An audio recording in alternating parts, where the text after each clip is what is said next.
राम जी दुनिया के मालिक और अयोध्या क्या है? अयोध्या 7 पुरियों में नंबर 1। अयोध्या, मथुरा, माया, काशी, कांची, अवंतिका, वैशाली, द्वारिका, धैर्यपुरी, तक्षशिला, गया, सप्तपुरियों में अयोध्या नंबर 1। और जो वहां पर सरजू महारानी है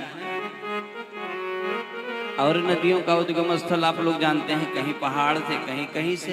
गंगा जी शंकर जी के जटा से, भगवान के चरण कमल से। और जो सरजू जी हैं वो सरजू जी भगवान की नेत्रजा हैं। सरजू जी भगवान की आंसू। महाराज इक्ष्वाकु जी लेकर के आए। इक्ष्वाकु जी के निवेदन पर महाराज वशिष्ठ जी लाए थे, जो भगवान के आंसू हैं। सब कुछ वहां VIP है, इसलिए वहां ठाकुर जी अवतार लेते हैं। और अयोध्या, अवध उसका नाम है, जहां पर किसी के मनोभाव को ठेस न पहुंचाया जाए, किसी का अपमान न हो। जिसके अवध के बराबर नहीं भूमि कोई, वैकुंठ भी जिससे शर्मा रही है। और चरण धो रही है नित्य सरजू की धारा, मनोहर छटा छवि छटी जा रही है। यह से धाम अयोध्या, बोलो अयोध्या धाम की। ऐसे में ठाकुर जी का अवतार हो, ठाकुर जी का अवतार होता है। और दुष्टों का अवतार कहाँ कहाँ हो जाता है, पता ही नहीं कहाँ कहाँ हो जाता है। बोलो भक्त और भगवान की। वन में भी हो सकता है, और आप जाने जहां जहां ले जाए हो सकता है।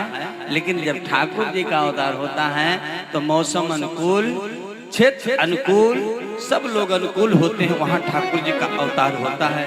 क्योंकि राम जी ने बता दिया था, भगवान विष्णु जी ने जब महाराज मनु को वरदान दिया कि जब होई हो अवध हुआ तब हम होब तुम्हार सुख। लेकिन एक बात और ध्यान रखिए, ज्यादा क्योंकि कथा तो हो ही गई है, तो कथा में हमको जाने की जरूरत नहीं है। अब जहां तक कथा हुई है वहीं से आगे हम चलेंगे। लेकिन थोड़ा सा भाव है कि जिन राम जी को हम श्रवण करते हैं, जिन राम जी की कथा हम सुनते हैं, वो राम कौन है? क्योंकि हरि अनंत, हरि कथा अनंता, और कहीं सुनहि बहु विधि श्रुति संता।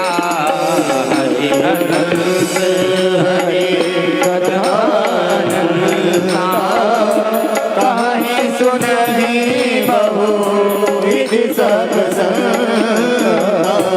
हरि अनंत, हरि कथा अनंता, कहीं सुनहि बहु विधि श्रुति संता।